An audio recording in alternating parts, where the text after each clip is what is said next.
Iran Israel पर किसी भी वक्त हमला कर सकता है। सीधी धमकी आईआरजीसी ने इजराइल को दे दी है कि अगर इजराइल नहीं माना तो ईरान पीछे नहीं हटेगा और ताबड़तोड़ हमले कर देगा। यहां तक कि ईरान ने ड्रोन्स दागे हैं, इसकी भी खबर सामने आई है और अगर ऐसा हुआ तो समझौता फिर से टूट जाएगा। हिजबुल्लाह ने साफ तौर से कहा है कि अगर हमले नहीं रुके तो किसी भी तरह की पीस डील नहीं होगी, ये ईरान ने साफ कह दिया है।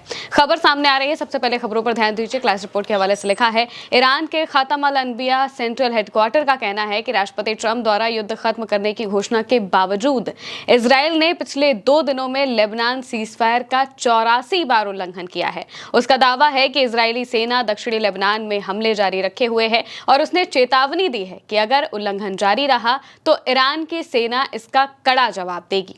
यानी कि ईरान की सेना साफ तौर से कह रही है कि हम जवाब देंगे और अगर इजराइल नहीं रुका, लेबनान पर हमले जारी रखेगा तो इसका जवाब उसे सीधा ईरान से मिलेगा। एक बार पहले भी हम इसका नज़ारा देख चुके हैं। जब बेरूत पर हमला किया गया था तो ईरान ने ताबड़तोड़ मिसाइलें दाग दी थी इजराइल के ऊपर और ज़बरदस्त हमले कर दिए थे। अब एक बार फिर से उसी हमले की चेतावनी यहाँ पर दे दी गई है। वहीं दूसरी तरफ क्रैडल के हवाले से एक बयान सामने आया है हिजबुल्लाह का। हिजबुल्लाह के बयान में इस बात को कहा गया है कि जब तक इजराइल लेबनान से पीछे नहीं हटता तब तक ईरान और अमेरिका के बीच कोई भी परमाणु समझौता नहीं होगा। हिजबुल्लाह के मीडिया विभाग ने मंगलवार को रॉयटर्स को बताया कि उन्हें ईरान से भरोसा मिला है कि तेहरान अमेरिका के साथ बातचीत के अगले चरण में दक्षिणी लेबनान से इजराइल की पूरी तरह वापसी के लिए जोर देगा। ये बयान तब आए हैं जब तेहरान और वाशिंगटन ने एक व्यापक समझौते की दिशा में आगे बढ़ने के लिए समझौता ज्ञापन यानी कि एमओयू पर साइन किए हैं। हिजबुल्लाह के मुताबिक समझौता ज्ञापन पर हस्ताक्षर के बाद तेहरान और वाशिंगटन के बीच जारी बातचीत के नतीजे के तौर पर इजराइल लेबनान से पीछे हटेगा, न कि ये बातचीत की कोई पूर्व शर्त होगी। समूह ने आगे कहा कि जब तक इजरायली लेबनान से पीछे नहीं हटते तब तक ईरान और अमेरिका के बीच कोई परमाणु समझौता नहीं होगा। इसी तरह हिजबुल्लाह के नेतृत्व से जुड़े एक सूत्र ने अल अरबी टीवी को बताया है कि ईरान ने हमें भरोसा दिलाया है कि जब तक लेबनान से इजराइल की वापसी नहीं शामिल होती तब तक कोई भी समझौता नहीं किया जाएगा। यानी कि अभी जो मेमोरेंडम ऑफ अंडरस्टैंडिंग है उसमें पहली लाइन में पहले ही ईरान ने साफ किया था कि भाई इजराइल, ईरान और हिजबुल्लाह समेत जितनी भी जगह हैं सभी जगहों पर हमले रुक जाने चाहिए, सभी जगहों पर सीज फायर होना चाहिए, कहीं पर भी कोई हमला, कोई लड़ाई नहीं होगी। लेकिन इजराइल नहीं मान रहा है। इजराइल ने खुद को इस चीज़ से अलग कर लिया।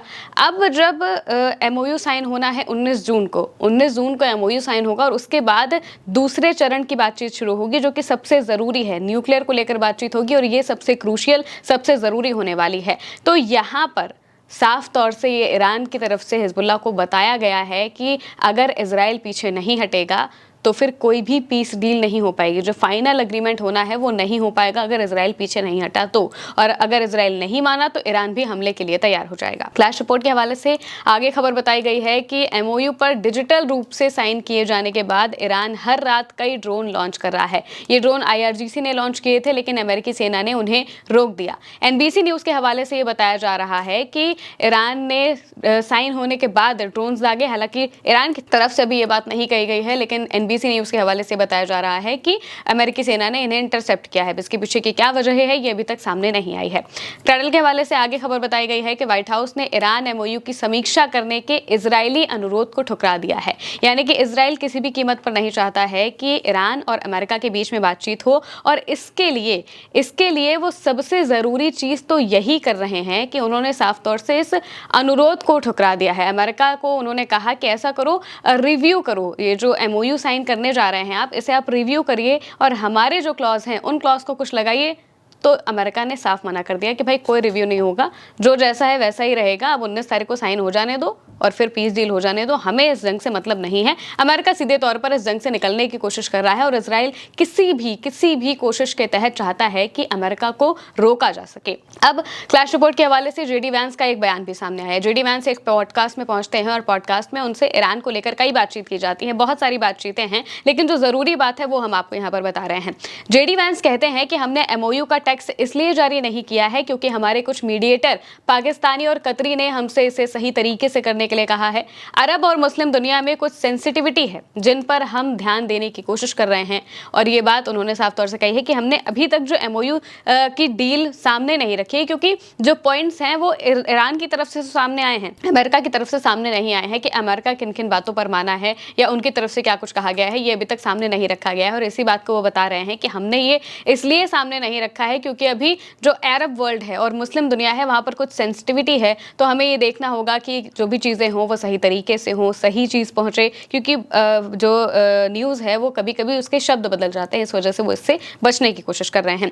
JD वैंस एक और बयान में कहते हैं कि ईरान पर वो बोलते हैं कि जबकि बहुत से लोग इस बात पर ध्यान दे रहे हैं कि हम आयतुल्लाह की जगह रजा पहलवी या फिर उनके जैसे किसी और को लाना चाहते हैं, राष्ट्रपति ट्रंप हमेशा यही कहते थे कि हम मिडिल ईस्ट में अपनी ताकत दिखाने की उनकी क्षमता को खत्म करना चाहते हैं। यहाँ पर जो JD वैंस है वो ये बता रहे हैं कि कैसे अमेरिका पलटी मार रहा है। जब हमला किया गया था 28 फरवरी को, तब से डोनाल्ड ट्रंप ने एक बार नहीं न जाने कितनी बार इस बात को कहा होगा कि हम रिजीम चेंज करना चाहते हैं, रिजीम को बदलना उनका मकसद है, ये कई बार कहा गया। और अब JD वैंस उस बात से पलट रहे हैं और कह रहे हैं कि ये तो हमारा मकसद कभी था ही नहीं, क्योंकि वो ये चीज़ कर ही नहीं पाए। अगर कर पाते तो वो यही कहते हैं हमारा मकसद तो यही था, लेकिन अब वो अगर रिजीम चेंज नहीं कर पाए हैं तो वो यही कह रहे हैं कि भाई हमारा ऐसा कोई मकसद नहीं था कि हम रिजीम को बदल के रजा पहलवी को यहाँ पर ला कर रख देंगे और फिर ऐसा कुछ करेंगे, ऐसा कुछ भी हमारा मकसद नहीं था। हम तो चाहते थे कि बस उनकी ताकत को कम किया जा सके, लेकिन ताकत भी तो कम नहीं हुई, तो अमेरिका को इस युद्ध से मिला क्या, ये सवाल तो अभी भी बना ही रहेगा। वहीं दूसरी तरफ एक और खबर सामने आती है क्लैश रिपोर्ट के हवाले से कि सऊदी अरेबिया के जो अल अरेबिया है उनके पास अमेरिका ईरान के बीच हुए समझौते की कुछ ज़रूरी बातें पहुंची है। ये बातें हम आपको पहले भी बता चुके हैं, लेकिन क्योंकि अपडेट आया है तो हमने सोचा इसमें भी हम आपको ये ज़रूर बताएं। कहा गया है कि लेबनान समेत सभी मोर्चों पर लड़ाई को तुरंत और हमेशा के लिए खत्म करना होगा। अमेरिका तुरंत ईरान पर लगी नौसैनिक नाकेबंदी हटाएगा और आगे कोई भी दखलंदाजी नहीं करेगा। अंतिम समझौते होने के 1 महीने के अंदर अमेरिका इस इलाके से अपनी सभी सेनाएं हटा लेगा। ईरान 1 महीने के अंदर होर्मुज स्ट्रेट की नाकेबंदी हटा लेगा। अमेरिका और क्षेत्रीय सहयोगी ईरान के पुनर्निर्माण की योजना के लिए कम से कम $300 अरब की फंडिंग का वादा करते हैं।